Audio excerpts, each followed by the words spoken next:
लहानपणी ना माझ्या मराठी पुस्तकामध्ये मी जेव्हा 4थी किंवा 5वीमध्ये मला माहीत नाही एक्झॅक्टली कोणत्या इयत्तेत होती, बट ती कविता होती आणि त्या कवितेचं नाव होतं प्रश्न विचारा पुन्हा पुन्हा. आणि त्या कवितेचा एकच मोटो होता की विद्यार्थ्यांना नेहमी क्युरियस ठेवलं पाहिजे, नेहमी जिज्ञासू व्यक्ती असली पाहिजे, हे संदेश त्या कवितेतून विद्यार्थ्यांना द्यायचा असायचा. बट ती कविता एकदम माझ्या मते फक्त सिलेबसपुरतीच लिमिटेड ठेवल्या गेली. शिक्षकांनी देखील फक्त सिलेबस कंप्लिशनच्या हेतूनच त्या कवितेला अप्रोच केला आणि ते सर्वात वाईट गोष्ट होती त्या कवितेबद्दल. कारण त्या कवितेला जर सिरियस घेतलं असतं ना तर माझ्या मते सर्वांना असा लेसन मिळाला असता. मी सर्वांना नाही पॉईंट आऊट करत आहे, काही सर्टन ज्या शाळा आहेत त्या फक्त कंप्लिशनच्या मागे लागतात without any realisation of syllabus. त्यांना असं वाटत पण नाही की त्या विद्यार्थ्यांना रिअलाईज करून द्यावा सिलेबस वगैरे. आणि अशाच प्रकारे एकदम महत्त्वपूर्ण घटक जो की आम्हाला लाईफ टाईम क्युरिओसिटी एम्बेडेड करून देऊ शकत होता, जो की प्रश्न विचारा पुन्हा पुन्हा ह्या कवितेमध्ये दडलेला होता, तेच आम्हाला निग्लेक्ट केला गेला. आणि आजही मी ते रिग्रेट करतो आहे की यार व्हॉट मॅन. जेव्हा केव्हा मला म्हणतात की किंवा मी अशा सिच्युएशनमध्ये सामोरं जातो ज्या सिच्युएशनमध्ये एक व्यक्ती लहान मुलाला बोलते की काय फालतूसारखे प्रश्न विचारतो आहे, तेव्हा मी त्या व्यक्तीला एकदम काउंटर करण्यासाठी ही कविता आवर्जून पॉईंट आऊट करतो की हे बघा, या सिलेबसमध्येच असे काही क्युरियस प्रश्न आहेत जे की आपल्याला एकदम बालिश वाटतात.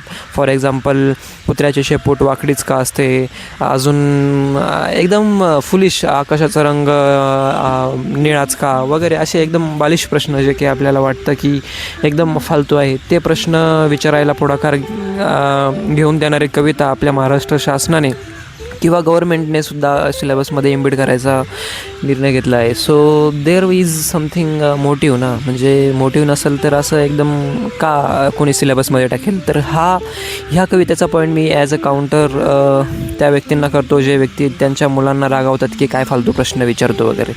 सो अशी आहे माझी क्युरिओसिटीबद्दल एक जनरल इमेज. कारण तुम्हीच इमॅजिन करा ना की गॉडने आपल्याला सर्वांना इक्वल माइंड लेवलवरती पृथ्वीवरती एंट्री करून दिलेली आहे आणि सर्वांनाच एक स्टार्ट लाईन सेम असल्यामुळे सेम संधी असते आणि ती सेम संधीचा एकदम उत्कृष्ट वापर करून घेण्याचं आपल्या हातात असतं. आणि तेच आपण प्रॉपर क्युरिओसिटी जागृत ठेवून प्रॉपर संधीचा सोनं करू शकतो. तर curiosity is the best thing which की तुम्ही कधीच दाबली नाही पाहिजे. आणि क्युरियस माइंड हे नेहमी ॲक्टिव्ह असतं. ॲज आय सेड, त्याला नेहमी सतत, मी असं पण नाही म्हणत की सतत पंचायती करत राहा, बट क्युरियस राहा आणि क्युरियस होऊन जे प्रश्न विचारताय त्यांचे जे उत्तर आहे ते रिअलाईज पण करा. फक्त प्रश्न विचारत राहूच नका, फक्त विचारूही नका, त्याचं रिअलायझेशन त्याचं रिअलायझेशन देखील करा ॲन्सर्सचं. ओके, सो मी तुम्हाला बरंच कंप्लेंट्स केला की इंडियन समाज असा आहे, तो क्युरिओसिटी दाबून टाकतो वगैरे वगैरे, बट त्यांना दोषी ठरवून आपण लाईफ टाईममध्ये रिग्रेटमध्ये जगू शकत नाही. आणि यावरचं काहीतरी सोल्युशन असलंच पाहिजे जे की मी पण फॉलो करतो. मी त्यांच्या इंडियन पॅरेंट जे आहे त्यांच्या अपब्रिंगिंग कशी झाली, त्यांची हिस्ट्री काय आहे त्याबद्दल जरा विचार करतो आणि रिअलाईज करतो की त्यांना हे जे आहे ते जे असं वागतायत ते असं स्वतःहून नाही वागते, त्यांच्याकडे बाय नॅचरली ते वागणं निघून येतं. कारण त्यांची देखील अपब्रिंगिंग अशा समाजाने केलेली आहे जो की क्युरिओसिटी दाबून टाकत होता. तुम्हाला माहिती आहे इंडियाला ब्रिटिशांनी रूल केलं होतं आणि त्यांची मेंटॅलिटी हीच होती की त्यांना पूर्णपणे स्लेव बनवायचं आपला जो समाज आहे त्याला. सो अशा मेंटॅलिटीनी ते जर इव्हॉल्व झाले असतील तर ऑब्वियस आहे ती मेंटॅलिटी अजूनपर्यंत चालत आलेली आहे आणि ऑफकोर्स ती आपल्यावरती एम्बेडेड का होऊ शकत नाही. सो असा विचार करतो आणि मी त्यांना निग्लेक्ट करतो की जाऊ द्या, व्हॉटेवर जे असेल ते असेल, बट आपण आपली क्युरिओसिटी नेहमी जागृत ठेवावी. जरी आपल्याला कारणं द्यायला बिलकुल आजच्या युगामध्ये संधी नाही आहे. कारण मल्टिपल ऑप्शन्स आर देअर. आपल्याकडे AI आहे, ChatGPT, multiple generative AI models आहे ज्याला आपण चॅटिंग करून अगदी पर्सनलाइज ॲन्सर्स प्राप्त करू शकतो. सो असं नाही म्हणू शकत की इंडियन पॅरेंट्स आहे क्युरिओसिटी दाबली म्हणून माझी क्युरिओसिटी कमी झाली. So there are no coping mechanisms which we can follow in the era of AI. So मी असं म्हणेल की त्यांना निग्लेक्ट करा आणि just fulfil your curiosity by asking questions to ChatGPT or Gemini or whatever AI if you are interested in.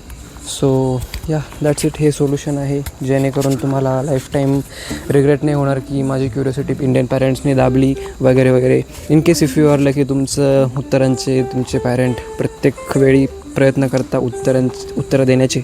If you are lucky. So जर तुम्ही majority of me स्टुडंट्सला असं गेस करतो की ते अशाच जाळ्यामध्ये अडकलेले आहे आणि अशा विचारात फसलेले आहे की जी इंडियन सोसायटी आहे त्यांनी आपली क्युरिओसिटी दाबलेली आहे. लहानपणी आपल्यावरती झालेल्या ट्रॉमाबद्दल ते नेहमी कोप करत असतात की नाही असं झालं तसं झालं त्यामुळे मला असं नाही करता आलं. So this is the wrong way. The correct way is just escape the trap and just get on to the route. कारण तुम्हाला बरेच सोल्युशन्स आहे. AI आहे. So yeah that is the solution for fulfilling your curiosity. जे काही फालतू प्रश्न असतील, कुत्र्याचे शेपूट वाकडी का, आभाळात इतके तारे का, तितके एकदम फालतू प्रश्नांचे एकदम सटीक जे की तुम्हाला ह्युमनसुद्धा देऊ शकत नाही अशा प्रश्नांचे उत्तरं तुम्ही फाइंड आउट करायला प्रयत्न करा. आणि मेजॉरिटी ऑफ टाईम काय होतं ना, जेव्हा इंडियन पॅरेंट्स नेग्लेक्ट करता की तुम्हाला हा कॉमन डायलॉग ऐकायला भेटेल की काय पंचायती करतो आहे, शांत नाही बसवत का. तर हा कॉमन डायलॉगच्या मागची सायकोलॉजी समजून घ्यायला जर गेलो आपण तर असं समजतं की मेजॉरिटी ऑफ टाईम ते उत्तर त्यांना माहीत नसतं किंवा मेजॉरिटी ऑफ टाईम ते जास्त डीप थिंकिंग प्रेफर नाही करत. They prefer to be on the rest stage. त्यांना एका फ्लोमध्ये जायची सवय लागलेली असते आणि तीच ती मेंटेन करायचा प्रयत्न करतात. त्यामुळे हे जे रिझन आहे ते प्रवृत्त करतात एका इंडियन समाजाला जो की पूर्णपणे मुलांची क्युरिओसिटी दाबतो. सो या that's it for the video. तुम्हाला कळलं असेल की माझी रॉ थिंकिंग काय होती क्युरिओसिटीबद्दल. सो या दॅट्स इट.